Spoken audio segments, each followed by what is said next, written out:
আর শ্রাবণ মাসে প্রথম সোমবার আমি বাবা মহাদেবের পুজো করবো। এই জন্য প্রথমে আমি অভিষেক করব। তো এখানে অভিষেকের সমস্ত কিছু আছে, দুধ, দই, মধু,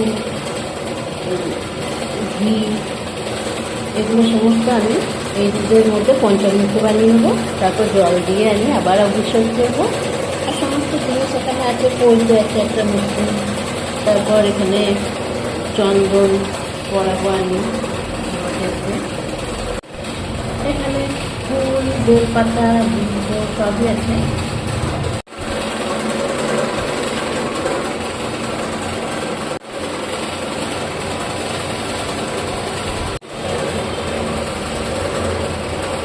মানে আমি একটু ফুল পুষ্প দিয়ে দিলাম।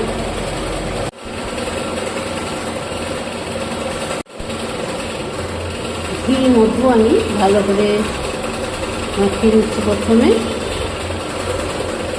এবারে অভিষেক করবো। প্রথমে অভিষেক করলে কিন্তু এই তিন জায়গায় জল দিতে হবে। এই যে গণেশ ঠাকুর, কার্তিক, এখানে হচ্ছে অশোক সুন্দরী, তারপর মাতা দুর্গা, এভাবে গোল করে প্রত্যেকবার নমঃ শিবায় নমঃ শিবায় মন্ত্রটি বলতে হবে। আবার মৃত্যুঞ্জয়ী মন্ত্র বলেও কিন্তু অভিষেক করা যাবে।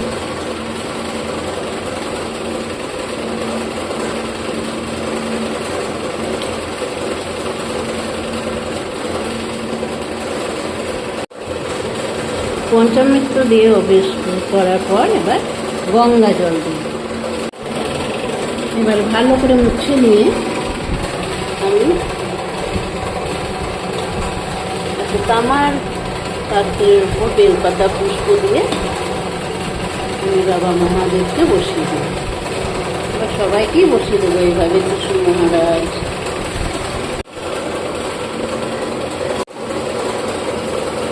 এবার এই চরণামৃত কোনো পুকুরের জলে বা কোনো গাছের গোড়ায় ভালো পরিষ্কার জায়গায় এটা ঢেলে দিতে হবে।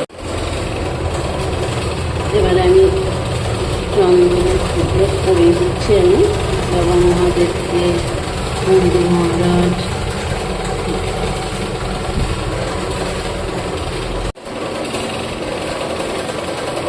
এবারে কিছু পুষ্প, বেলপাতা, একটি বেলপাতাতে কিছু মহাদেব সন্তুষ্ট। আমি সব সাজিয়ে নিয়েছি। মিষ্টি, মহাদেবের জন্য নৈবেদ্য, জল,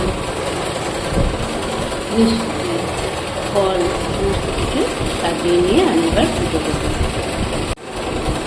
প্রথমে আমি একটা নতুন বইতে মহাদেবকে করি, এবং নমঃ শিবায় নমঃ শিবায় নমঃ শিবায়।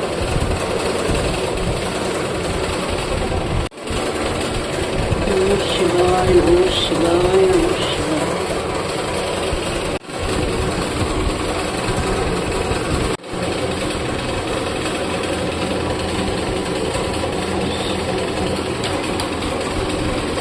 শ্রাবণ মাসে প্রথম সোমবারে মহাদেবকে জপ নিবেদন করতে হবে। জপ নিবেদন করলে ভীষণই ভালো। নমস্কার। নন্দী মহারাজ, মনসা দেবী, কৃষ্ণ মহারাজ সব পুজো করে নিলাম। আমি 3বার পুষ্পাঞ্জলি দিলাম মহাদেবের কাছে। এইভাবে শ্রাবণ মাসের প্রথম সোমবার পুজো করতে হবে।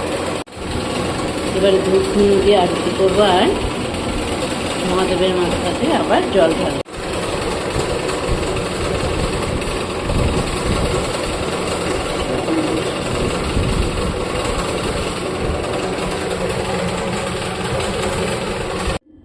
একটি ঘিয়ের প্রদীপ মহাদেবের কাছে আজকে দিলে খুব ভালো।